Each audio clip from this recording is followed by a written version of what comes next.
కాళ్ళ నొప్పులంటూ మరీ ఎక్కువైపోయాయి. మనిషి బ్రతుకు ఇంతే అనుకుంటా. ఉంటే అన్నీ బాగుంటాయి, లేకపోతే అన్ని ఇబ్బందులు ఒకేసారి వచ్చి పడతాయి. అంత నొప్పుందని తెలిసి కూడా ఆ కాళ్ళకెందుకు పని చెప్తావు? అవి మాత్రం ఎంతని భరిస్తాయి? ఈ మాత్రం కూడా కష్టపడకపోతే ఎలాగండి? నువ్వేం ఫీల్ అవ్వకు. నీ నొప్పిని మాయం చేసే మ్యాజిక్ నా దగ్గర ఉంది. ఇప్పుడే వస్తానుండు.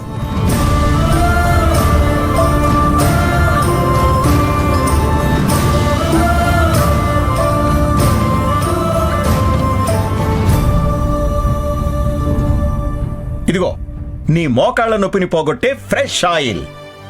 ప్రస్తుతానికి ఇది రాసుకో, ఇట్టే నొప్పి తగ్గిపోతుంది. అరే, ఇదెక్కడ దొరికిందండి మీకు? ఆయిల్ అయిపోయింది, ఏం చేయాలా అని కంగారు పడ్డాను. ఈ ఆయిల్ చూశాక నొప్పి తగ్గిపోయినంత తృప్తిగా ఉంది. ఈ ఆయిల్ షాపులో దొరకదు, ఆన్లైన్లో మాత్రమే దొరకచ్చు. నాన్నైతే అస్సలు తెప్పించలేరు. మరి అదెలా వచ్చింది? ఎవరు తీసుకొచ్చారు?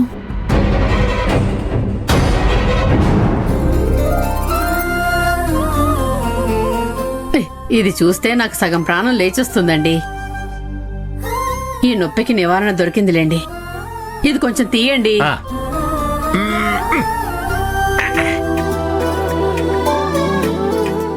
ఈ ఒక్కటి లేకపోతే నా జీవితమే లేదండల్లా ఆశ్చర్యమే లేదండి.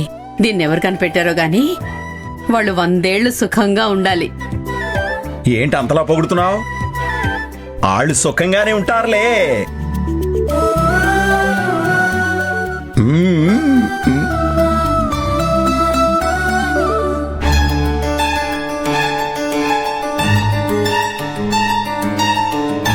అమ్మా, ఒక్క నిమిషం, ఆ నూనె రాయొద్దు.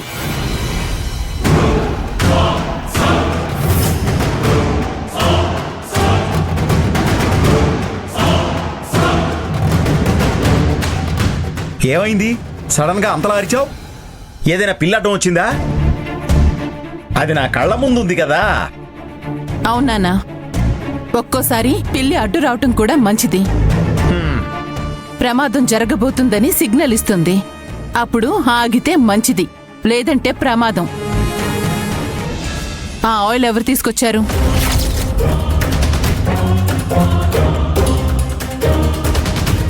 అక్క, ఇప్పుడు అది ఎవరు తెచ్చారనేది ముఖ్యం కాదు, అమ్మకి నొప్పి తగ్గిందా లేదా అనేదే ముఖ్యం. అమ్మా, నువ్వు కానీ రాసుకోవచ్చు, కానీ ఆ నూనె ఎవరు తీసుకొచ్చారు, ఎలా ఇంటికొచ్చిందో తెలుసుకున్నాక రాసుకోవచ్చు. ఎందుకే? ఎక్కడో ఏదో పొరపాటు జరిగిందనిపిస్తుందమ్మా. నీకు మోకాళ్ల నొప్పులున్నట్టు మన ఇంట్లో వాళ్ళకి తప్ప ఎవరికీ తెలీదు. ఇప్పటికిప్పుడు ఆర్డర్ చేసినా అది ఇంత త్వరగా ఇంటికి రాదు. ఇంట్లో వాళ్ళు తెచ్చిచ్చారు. ఎవరు తెచ్చారో ఏంటో కనుక్కునేది లేదా?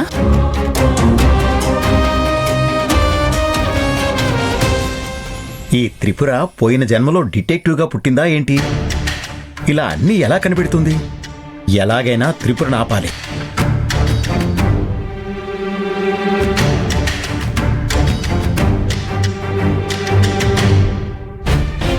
అమ్మా త్రిపుర, ఇలాంటివి బాగానే కనిపెడతావు, కానీ ఏది తప్పో ఏది ఒప్పో మాత్రం కనిపెట్టలేవు.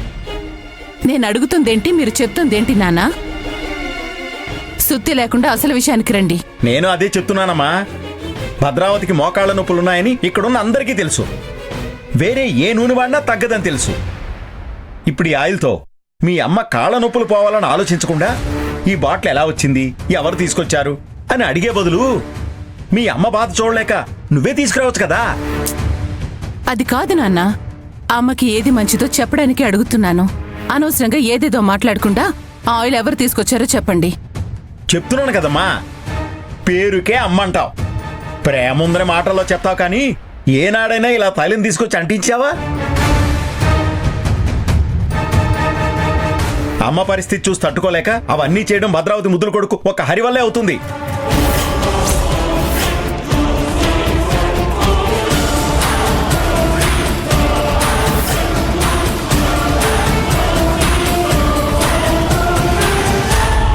అవును, హరే మెడిసిన్ తెప్పించాడు. అమ్మ ఏం మాట్లాడదేంటి? కొంపదీసి నాన్న మాటలకి కరిగిపోతుందా? అలా జరగడానికి వీల్లేదు. ఇప్పుడు ఏదో ఒకటి చెయ్యాలి. అంటే ఈ మెడిసిన్ తెచ్చిచ్చింది హరినా? అంటే ఇంటికొచ్చాడన్నమాట.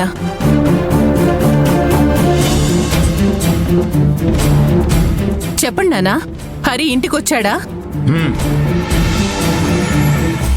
హ, ఓహో, ఒక్కడే వచ్చాడా లేదంటే ఆ మహారాణిని కూడా తీసుకొచ్చాడా?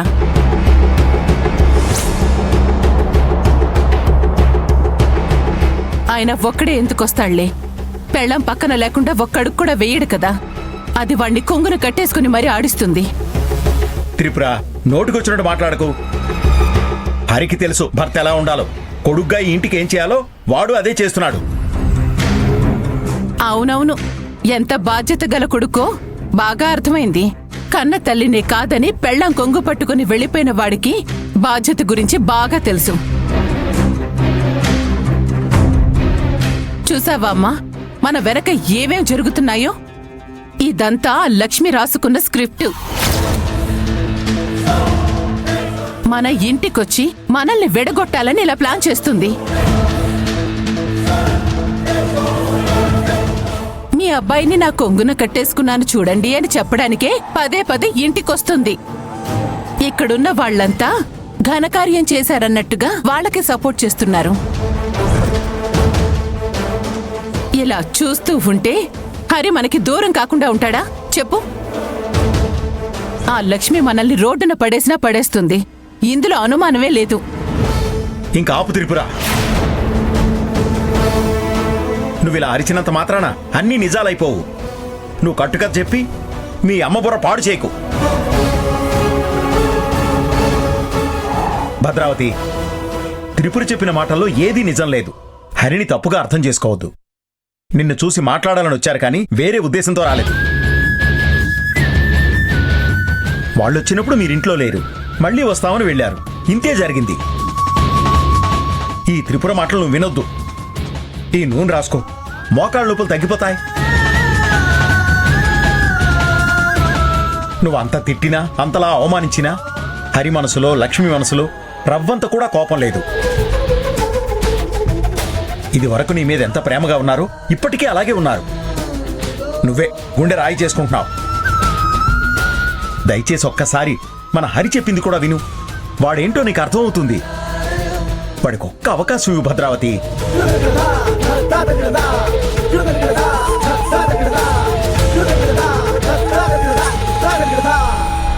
అన్నట్టు నీతో మాట్లాడాలని చెప్పారు భద్రావతి. నీతో ఏదో చెప్పాలని కూడా అన్నారు. అది చెప్పడానికే మళ్ళీ సాయంత్రం వస్తామన్నారు.